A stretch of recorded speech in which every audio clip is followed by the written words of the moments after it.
The year is 1787 and the Ottoman Empire is at war with Russia. The Ottoman objective for the war was to retake Crimea back from the Russians, which they had lost during the Russo-Turkish War of 1768. But the war would be a total disaster for the Ottomans, which saw the region of Yidistan being annexed by the Russian Empire. The war had shown how ineffective and unorganized the Ottoman army was compared to its Western counterpart. During the war, the Ottoman Sultan Abdülhamid I died from natural causes and was succeeded by his nephew Selim III. Selim III would start to reform and modernize the Ottoman state after major defeats against Russia in the past decades. These liberal reforms of Selim III were called the Nizam-i Jadid, or the New Order. The reforms would result in the Ottoman treasury and other fiscal departments being restructured for the first time in centuries. The reforms also saw the opening of many schools throughout the empire with the goal of raising the literacy rate among the common people. Many teachers from Europe were brought into the empire and they provided new curriculum for these schools. In addition to this, Ottoman embassies were opened all around Europe, which was part of Selim III's plan of connecting the Ottoman Empire closer to other European nations. The primary goal of the Nizam-i Jadid reforms were for the Ottomans to form a bond with Europe in order to quickly catch up with them economically and technologically. Dozens of young Turkish men from the Ottoman government were sent all around Europe to study its societies and governments. This would make many conservative members of the Ottoman state worried as the state was becoming more influenced by Christian/European ideas. Perhaps the most important reform of the Nizam-i Jadid was the military reforms, which saw the creation of a new army. These military reforms were very important since the conventional Ottoman army performed really poorly during the last war with Russia. The elite slave janissary order, which was crucial to early Ottoman successes during the 14th and 1500s, had now become a corrupt and politically active order. For the past 200 years, the janissaries opposed any reforms which might downgrade their privileged position in the Ottoman state. This is why they were against the Nizam-i Jadid reforms introduced by Selim III. Selim III knew that the Janissary Corps with their outdated weapons and tactics had to go, and that's why he created the new military corps called the Nizam-i Jadid Ordu, or the New Order Army, in 1789. This order received Western military training by French officers, which saw the order being equipped with up-to-date guns and artillery and new French-styled uniforms. They were also drilled in Western tactics of warfare, like fighting in lines like line infantrymen in Europe. Ottoman military officers were also sent to France to retrieve training as well. The New Order army was quite expensive to maintain, which again worried the Ottoman ministers and angered the Janissaries. But Selim III's expensive investment on the New Order army paid off during the sudden French invasion of Egypt in 1798 by Napoleon. The new military corps outperformed conventional Ottoman troops in the 1799 defense of Ankara against Napoleon Bonaparte, which would be a turning point in the war. Alongside with their British allies, the Ottomans would push out the French out of Egypt, thus winning the war. However, during the start of the war, the French officers that were training the New Order army in Constantinople were sent back to France, so the modernization of the rest of the Ottoman army was paused for the moment. During the next decade, the Ottomans would play a minimal role during the following Napoleonic Wars, which saw them flip-flop between the European coalition and France. Due to the recent French success against Russia during the Battle of Austerlitz in 1805, Napoleon was trying to convince Selim III to declare war against Russia, promising to give Selim III lost Ottoman land back from Russia after the war. Selim III agreed with Napoleon, and the Ottomans were once again at war with Russia by 1806. During this time, the New Order army numbered around 23,000 troops, but Selim III was unable to integrate the force with the regular army due to the unrest it created among the Janissaries who refused to serve alongside the New Order during battle. The New Order army was forced by Janissary pressure to play a limited role during the war to come. The Janissaries feared that the New Order army might one day replace their ancient order, so they often protested to Selim III to protect their influence in the Ottoman state.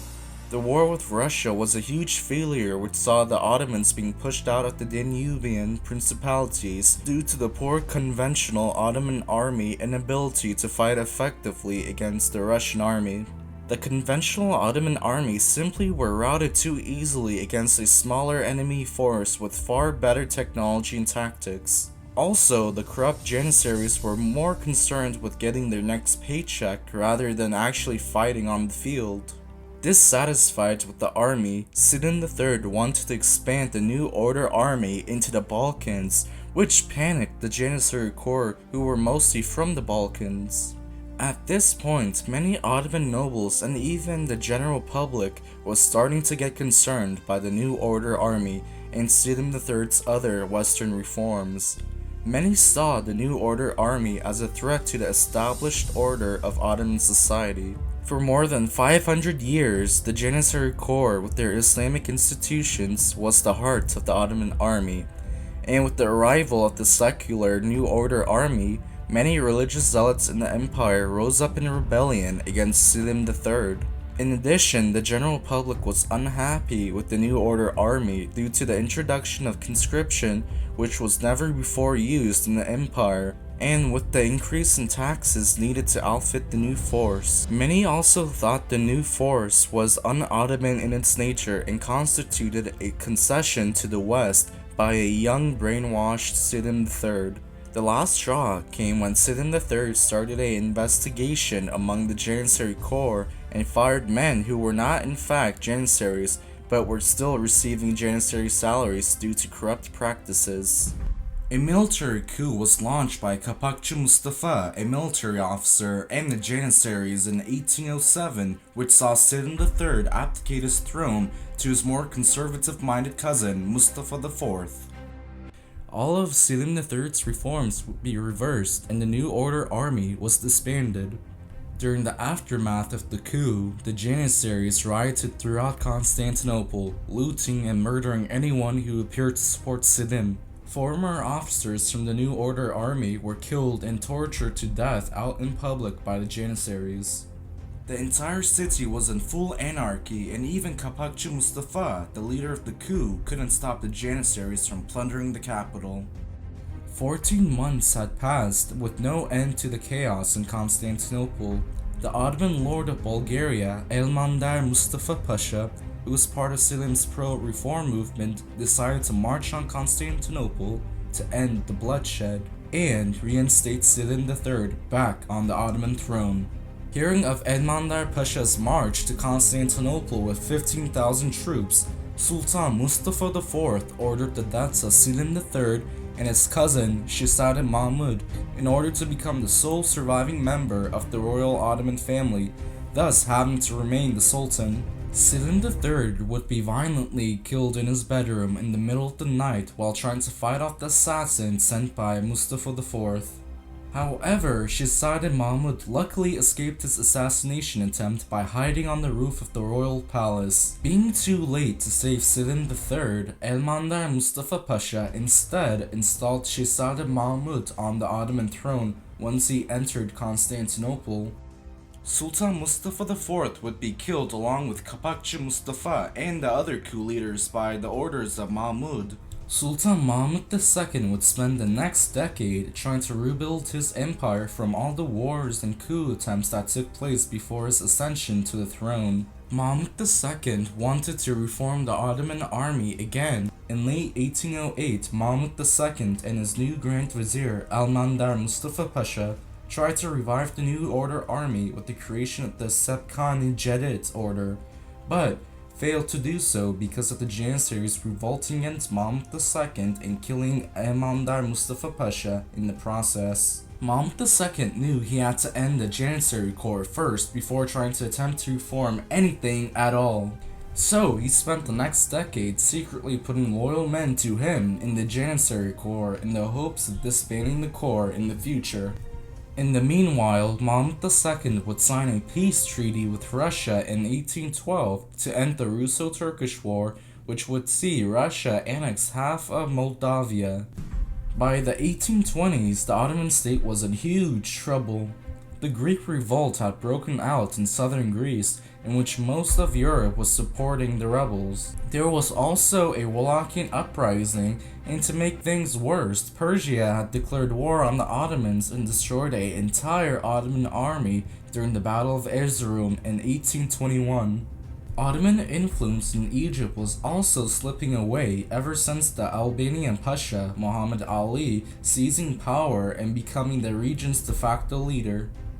Constant Serbian revolts in the Balkans also broke out, and Russia seemed like it was going to declare war at any second to help those Serbian rebels. As things weren't bad enough, the Janissaries were still causing a ruckus in the empire. The Ottoman Empire was on the brink of collapsing. In 1826, Mahmud II went into action. He began forming a new army and started hiring European gunners in the hopes of luring the Janissaries into a trap. Mahmud II predicted that the Janissaries would revolt against him due to his announcement of forming a new military corps, so he made plans of finally disbanding the disloyal Janissary order. Mahmud II was right with his prediction, and the Janissaries mutinied as usual and rioted on the streets of Constantinople. Mahmud II would send out the Spahi cavalry corps who were still loyal to him on the streets of Constantinople, and they effectively counterattacked the Janissaries back to their barracks. At this point, the local population were sick of the Janissaries revolting and plundering their shops and homes. Mahmud II, knowing this, opened up his palace's armory and armed the local population against the Janissaries. Thousands of more Janissaries died on the streets of the capital as they were slaughtered by the Spahis and Ottoman citizens. By the end of the day, the Janissary barracks were set ablaze.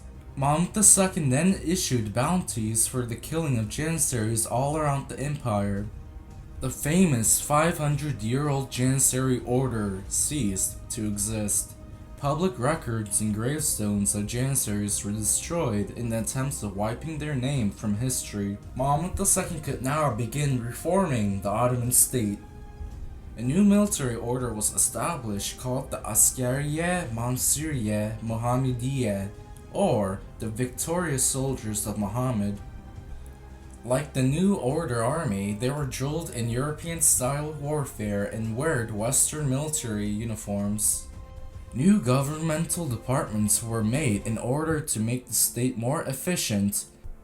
The old political hierarchy was replaced with a new political class of Ottomans in an attempt to end bribery and to raise loyalty to the state. Mahmud II also personally set an example of reform by regularly attending a divan or state council instead of secluding himself from the labors of state. Ever since the death of Süleyman I, many of the Ottoman sultans backed away from the chores of running the empire by placing the power of running the state to their grand viziers and other ministers. Mahmud II, by regularly attending the divan, was indicating that he was a different sultan from his predecessors, and he was trying to put the Ottoman Empire back on track to becoming a great power once again.